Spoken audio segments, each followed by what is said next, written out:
Good morning. You are listening to Florida Commercial Real Estate Radio. I am your host, Doug Dennison, and we are broadcasting from beautiful St. Augustine, Florida, the nation's oldest city at WFOY 1240 AM studios.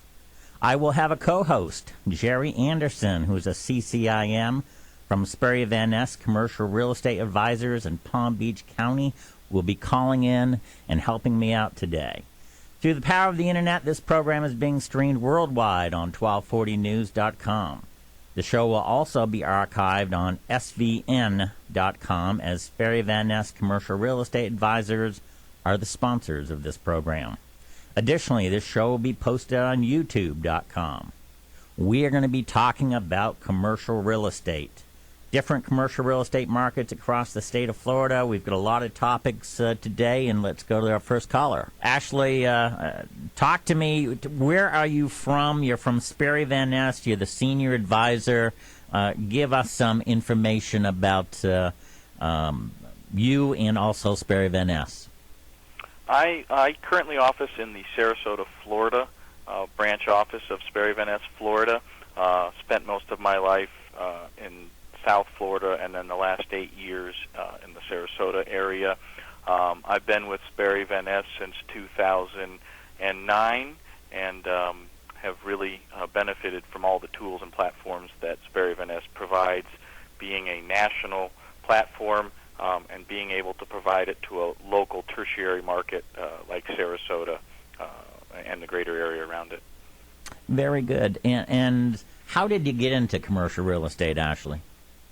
I actually, originally, I was worked for Coopers & Lybrand, Price Waterhouse Coopers, but my dad had been in real estate all his life, so about 15 or 16 years ago, started working with him and some of the relationships that he had built over time, utilizing my accounting skills back then to get into real estate.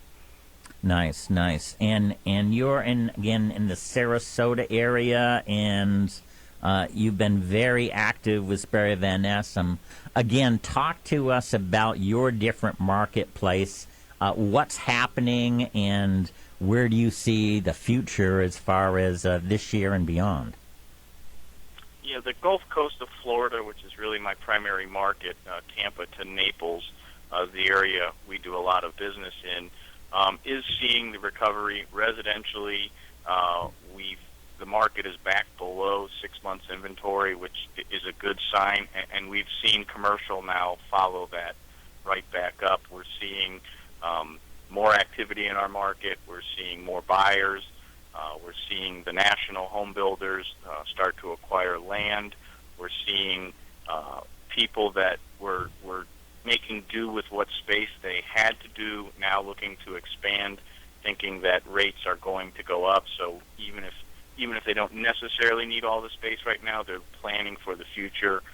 There's just a general upbeat, I would say, on the whole west coast of Florida.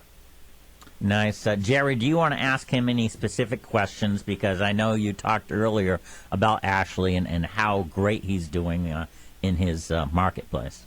Well, Ashley does a lot of work with and has experience developing land.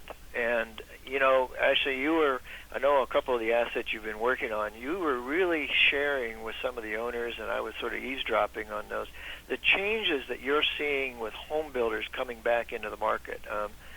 That southwest part of Florida really got hit hard with the, lots that didn't get sold and the extra inventory that sat.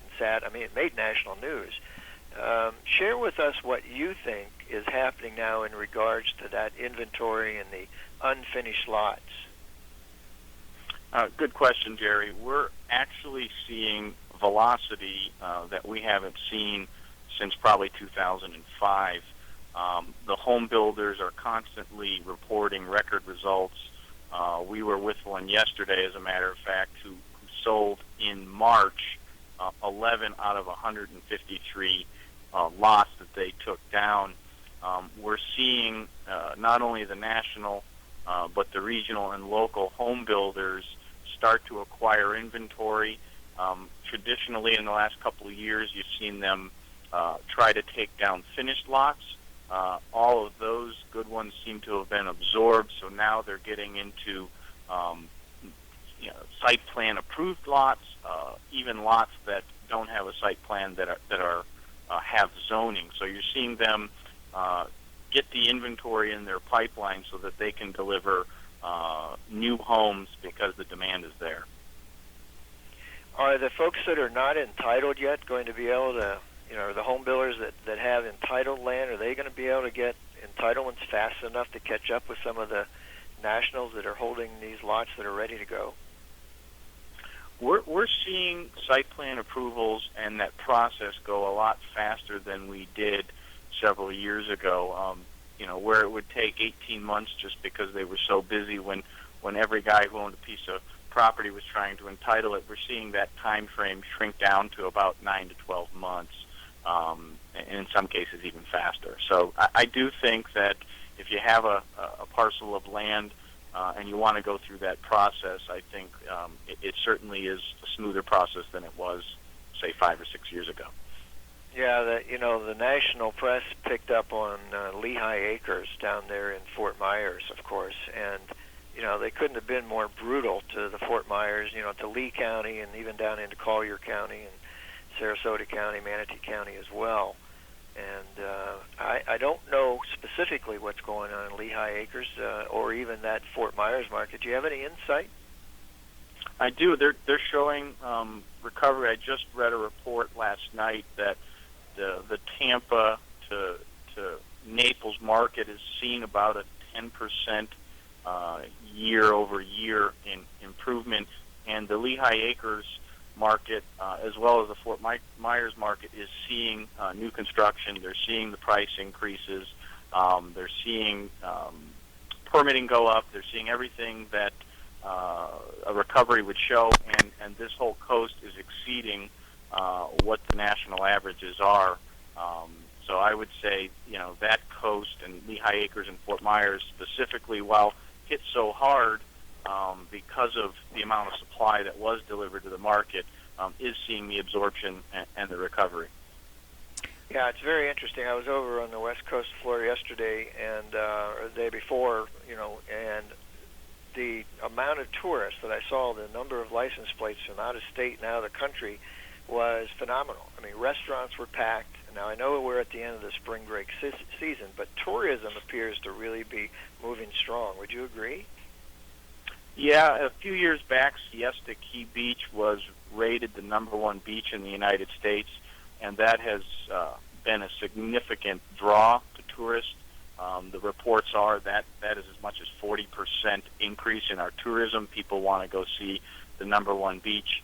We have spring training on this coast, which is a big draw, and from all the reports that are out, this has been a record tourist season, which is very important to our economy on this whole coast. Definitely, and of course that all trickles down to retail, which in the closing minutes today, Doug, I'll sort of do a little brief overview of the entire state, and you're going to hear me talk about how retail is so tied to tourism. Well, I've been listening to both of you, and it seems like Florida and California, I mean, those two states, they are always kind of the leaders in good and bad. In other words, they go up and then they go drop way down. And so we're kind of like on a roller coaster ride, and it looks like we're going back up again. But why is it that California and Florida are kind of like the leaders, and maybe that's why we have so many investors, and of course that's good for commercial real estate? It's a 4-letter word. First of all, we have ports. Actually, I'll give you a chance to comment on that, and then I have my thoughts as well. But I think the answer, is that we are seeing a lot of the baby boomers vacation, semi-retire, and retire to our area. And if you look at the numbers, there's millions and millions of baby boomers that are going to Florida, California, Arizona as well. So I think the expectation of future demand with all those millions of people starting to migrate our way certainly leads to the speculation, which fueled our boom, and when it didn't occur, it fueled our bust. So I think that's a big component as to why Florida and California seem to go through the cycles earlier, come in earlier and come out earlier. Jerry, what do you think? Yeah. I think there's some interesting things going on. Number one, we are an inbound migration state, and of course, when things were slow, we dropped down to where we had a zero gain, which was unheard of for Florida, a state that typically over the years has peaked as high as 1,000 people, new people moving into the state per day, 365 to 400,000 people per year moving into the state. We dropped way down. Last year, 2012, we hovered around the 250,000 inbound residents. We also have the movement and the money coming from South America, so don't forget about that. And we are a no personal income tax state, which right now is hurting California because, Stockton, California is in bankruptcy, and they're going to be taxing their citizens more and more. So I think we're in a good place. Ashley, I think you're in a great place over there on the west coast of Florida, Sarasota, Manatee County, on down through Naples. It's a great place to be. It's a great place to own real estate. And if you do own real estate, it's a great place to own it, to sell it. So, Ashley, I've talked about this before, but I think it's just so key. It seems like successful people like you have great people skills, and not only that, but communication skills, and maintain relationships. So it's not just one sale and you're done, but you get many sales and many referrals. Is that something that you've kind of done in your past? Absolutely. I think it's very important to have good relationships, keep the communication and the information back and forth to those relationships. Try to do the right thing, or do the right thing as you can, sure. And people will come back. I have relationships that go back 30 and 35 years. I have referrals from architects and engineers that I worked with 10 and 15 years ago that will refer me people and say, he'll do the right thing. He'll look at the property like he owns it himself. He'll do due diligence like he's buying it himself. And I think doing those things not only keeps the clients happy, but it keeps those clients referring other people to you. Well, good job. Before we ask you for contact information, and again, I appreciate you being on the show, Jerry, do you have anything else that you'd want to talk about Ashley, or give him a question? Well, I know Ashley has, we had talked earlier when we were waiting on Ashley to get back on the line about the auctionpoint.com event. Ashley's representing a number of banks. And how many assets in the auctionpoint.com event, Ashley? 12. 12 assets. Nice. So that proves to you, Doug, and all of our listeners, the kind of loyalty that Ashley has with his clients. For sure. Enough trust in him to get those assets sold. That's nice. Ashley, how do people get a hold of you at Sperry Van Ness, and email and a phone number, please? The email is ashley.bloom, ASHLEY.BLOOM @svn.com, and the phone number is 941-961-7109. Give us that phone number one more time. 941-961-7109. Ashley, thank you so much for being on this first show. You did a great job. I appreciate it, and good luck. And I look forward to having you on the show another time. Great. Thanks for having me. Have a great weekend. Take care. You too. Bye-bye.